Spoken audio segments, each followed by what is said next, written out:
The other main news tonight, and President Trump says Iran appears to be standing down after it launched overnight more than 20 missiles at Iraqi bases where US troops are stationed. Donald Trump urged countries, including the UK, to send a clear and united message to Iran that its campaign of terror will no longer be tolerated. The attack was ordered in response to the assassination of General Qasem Soleimani by the US. The ballistic missiles were launched from the western Kermanshah Province. Asadairbase in Iraq's Anbar province was hit 17 times, including by 2 missiles that failed to detonate. According to the Iraqi government, a further 5 missiles were targeted at a base in Irbil. Both the UK and American governments have said none of their citizens were killed or injured. Well, our Middle East editor, Jeremy Bowen, is in the Iraqi capital, Baghdad. Jeremy. Yeah, thanks very much, Sophie. First of all, there have been some explosions in Baghdad in the last hour or so, not very far from here. Some rockets, too, apparently fired towards the American embassy, fortress-like structure, no casualties there. Far away in Washington, President Trump seems to believe that he has the Iranians in retreat. That could be wishful thinking. The first phase of their reaction to the assassination may well now be over, but, you know, it's not the end of the story, and what's more, the fundamentals of the conflict remain very toxic and very dangerous. The Iranians kept their promise and may have bought some time. Iran had to calibrate its missile launches. Enough to satisfy angry Iranians, not enough to provoke a much more destructive American response. They seem to have guessed right. Iraqi soldiers shouted warnings to each other. They shared the huge Ain al-Assad base in western Iraq with the Americans. Afterwards, for the leaders, came a chance to save face, claim victory, and step back for the moment. No Americans were harmed in last night's attack by the Iranian regime. We suffered no casualties. All of our soldiers are safe. Iran appears to be standing down, which is a good thing for all parties concerned and a very good thing for the world. It looked different in Iran. A few in Tehran even got up early to celebrate revenge. Here's Zahra Jaspi, a university student. I have a great feeling, she said. I hope revenge continues and I hope to see Trump fail. And later, the regime's faithful chanted death to America as the supreme leader, Ayatollah Ali Khamenei, told them he hadn't finished yet. The issue of revenge is something else. What happened last night was just a slap in the face. For him, the assassination promotes unity in a divided country. And now Iran has more time for its speciality, unconventional warfare using proxies and allies. Here in Baghdad, the morning had nothing for Iraqis who want Iranians and Americans to leave them alone. The Badr organization, a political party based on a pro-Iranian militia, gathered to mourn the assassinations and condemn the US refusal to pull their troops out of Iraq. They insist on their presence in Iraq. That means they forced everybody in Iraq, to go for resistance, for military resistance against them. Do you think now that the Iranians have made this attack that it's the end of this chapter? They do more, and they increase, I think. This is only, I think it's a message, not more. A message to the Americans saying? A message that we are serious. This is a long-term conflict, the biggest danger at the moment in the most unstable part of the world. Without a political dialogue and some kind of deal, the slide towards war will continue. Jeremy Bowen, BBC News, Baghdad. In his address this afternoon, Donald Trump said the US would impose additional sanctions on Iran. Mr. Trump has been a fierce critic of the 2015 deal aimed at limiting Iran's nuclear ambitions, and he'd pulled the US out of it. Today, he urged Europe and the other signatories to the deal to follow his lead.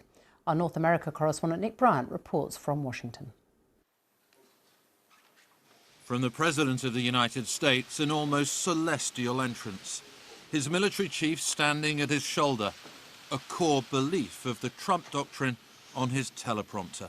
As long as I'm President of the United States, Iran will never be allowed to have a nuclear weapon. Good morning. Though flanked by his generals, he's decided not to respond militarily to Iran's attacks. He's opted for more economic sanctions against Tehran, a de-escalation. And there was a call, too, for America's European allies, including Britain, to finally abandon the Iranian nuclear deal negotiated by the Obama administration. They must now break away from the remnants of the Iran deal, or JCPOA. And we must all work together toward making a deal with Iran that makes the world a safer and more peaceful place. Christmas 2018. And a surprise visit from Donald Trump to the Asadairbase in western Iraq, one of the targets for last night's Iranian attack. The Pentagon received what one official called multiple hours warning from satellites and communication intercepts. Plenty of time for troops to take shelter in bunkers. They're playing down reports of getting a tip-off from the Iraqi government and that Iran was deliberately trying to miss. In the Oval Office 24 hours ago, the president was threatening strong US military retaliation for any Iranian attack. If Iran does anything that they shouldn't be doing, they're going to be suffering the consequences, and very strongly. But in the White House Situation Room last night, facing perhaps his biggest test as Commander-in-Chief, he opted for circumspection. Amidst public indications from Iranian officials, they wanted to call it quits. For now, the Trump White House can present this as a foreign policy victory, dramatically weakening the Iranian regime by assassinating its second most powerful figure, without embroiling US forces in another protracted Middle East conflict. This was very much teleprompter Trump today rather than Twitter Trump. His remarks were very measured.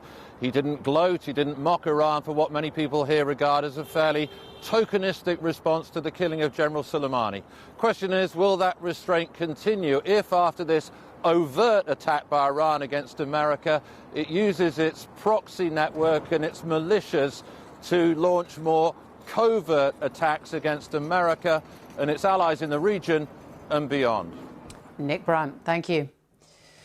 The Prime Minister spoke to President Trump about the Iranian crisis this afternoon. Boris Johnson warned Iran not to repeat the reckless and dangerous missile attacks on the air bases. He also said General Soleimani had the blood of British troops on his hands, but called for urgent de-escalation. This report from our political editor Laura Kunsberg contains some flashing images. Why have you not spoken about Iran, Prime Minister? Not the first day back at work, but the first glimpse of the Prime Minister this year. The task to try and cool tempers between the Middle East and the man in the White House, thousands of miles away. The solemn situation a contrast with Boris Johnson's conquest of the Commons. We, of course, condemn the attack on Iraqi military bases hosting coalition forces.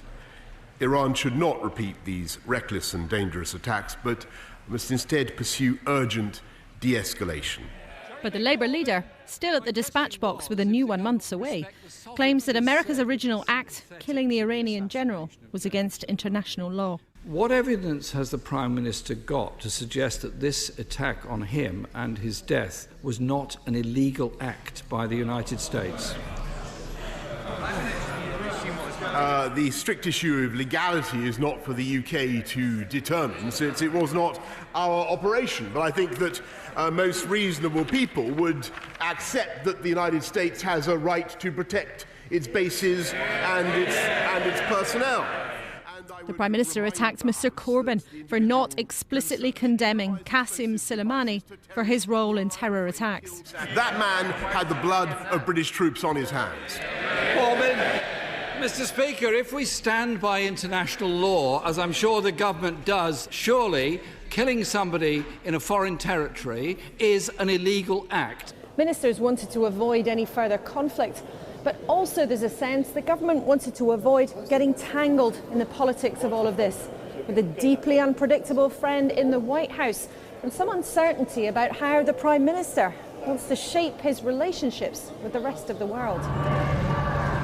That depends in part on, you guessed it, Brexit, and the kind of long-term relationship the Prime Minister agrees for after we leave with his new visitor today, the EU's top official. Boris Johnson must define the UK's links with its neighbours, friends and hostile rivals abroad. Laura Kunzberg, BBC News, Westminster. A Ukrainian passenger plane carrying 176 people, including 3 Britons, crashed shortly after takeoff in Iran this morning, just hours after the Iranian missile attacks. There were no survivors. The majority of passengers on the Boeing airliner were from Iran and Canada. Several airlines have now said they will avoid Iranian airspace. Here's our transport correspondent, Tom Burridge. Devastation minutes after takeoff. Later, bodies of those on the Ukrainian Airlines flight were taken away. There were no survivors. Most of those killed were Iranian or Canadian. British nationals Sam Zukeyi and Mohammad Reza Kadkodezadeh were on board. So were Saeed Tahmasebi and his wife Nilafar, who recently got married in Tehran. Tonight, one report quoted a Canadian intelligence official saying initial evidence suggested the plane was not brought down by a missile and may have suffered a technical malfunction. Ukrainian Airlines said the airliner was only 3 years old and was serviced 2 days ago. At an emotional press conference, the airline's technical director said the plane was one of their best. The plane left the Iranian capital Tehran early this morning. It was bound for the Ukrainian capital Kiev. Data published online shows the plane crashed minutes after takeoff. The Boeing 737 steadily climbed some 4,500 feet. Takeoff initially appeared normal.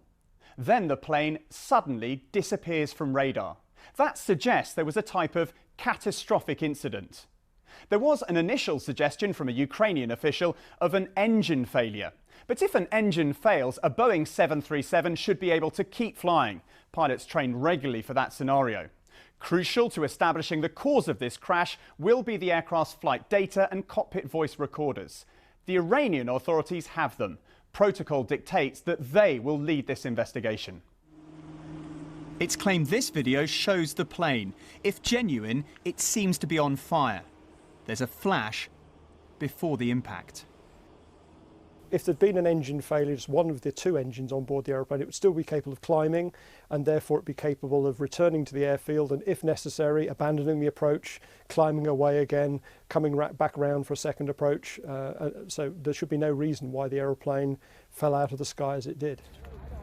Airlines have rerouted flights away from Iranian and Iraqi airspace following Iran's missile strikes on US bases. Because the plane was made by Boeing, the Americans should have a role in the investigation. But the animosity between Washington and Tehran will make that hard. Tom Burridge, BBC News.